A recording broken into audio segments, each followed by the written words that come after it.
Brian Kelly made a career photographing champions. I spent nearly 6 or 7 years traveling the world and shooting professional skateboarders. These days, he's still after the perfect shot, but of a very different kind of champion. Over the last 2 years, I've transitioned to documenting champion trees.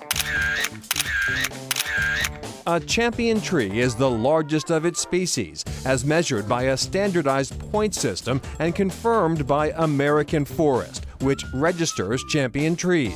So there could be bigger ones out there. They constantly have nominations flooding in. You can find a champion tree almost anywhere.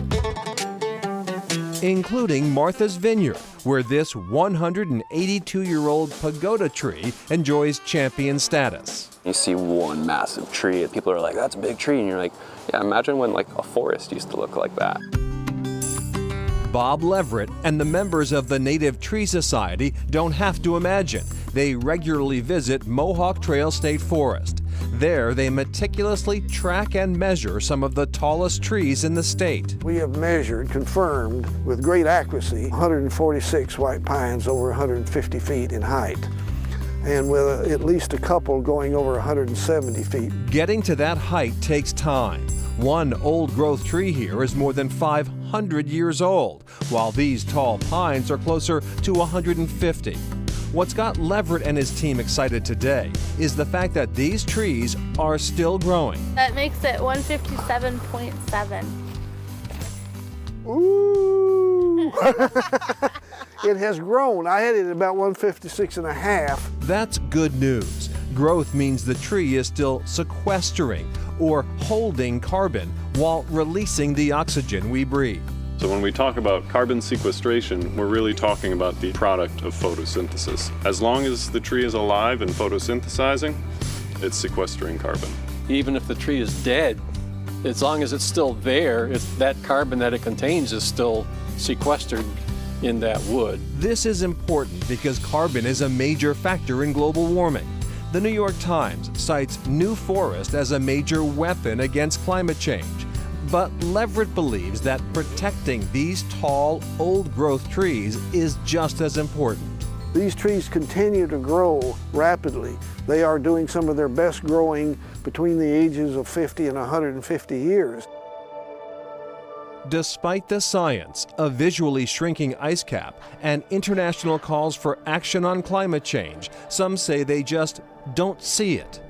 Back at Harvard Forest, John O'Keefe sees it and documents its effect on trees. I started observing these trees 30 years ago. It was partly a way to force myself to get out in the woods on a regular basis and look at what was happening. Starting at the beginning of September, I'll go out and estimate what percent of the leaves are no longer green and what percentage have fallen. Virtually all of the trees I'm observing are dropping their leaves later each fall, or over the 30 years. It's a steady trend toward a later fall. In the spring, the oaks are showing the strongest response towards having their leaves come out earlier, which is important because they're the dominant trees in the forest. However, longer summers and record heat do threaten some of the oldest climate warriors.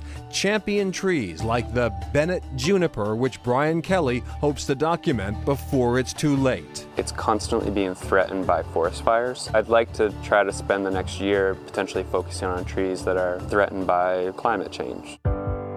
Kelly is so taken by his current mission that he splits time living between his converted van and a cabin in the woods of upstate New York. It's a lifestyle journalist Richard Higgins knows well. After all, he wrote a book about Concord's most famous cabin dweller, Henry David Thoreau. He had this emotional connection to trees, but he also understood them scientifically in a way that very few people have. He loved the details that separate trees. Now, most of us just don't see the beauty of trees because they're right in front of us, but we're not taking the time to look at them. He lived at the nadir, the worst point of deforestation, and yet he believed that trees would reinstate themselves, would somehow come back, and obviously that's been true in spades. But he had faith in a seed. Kelly likes to spend hours with his trees, usually towards sunset when the light is the best. And that is Chronicle 4 tonight. Have a great weekend. I'm Shayna Seymour. We'll see you on Monday.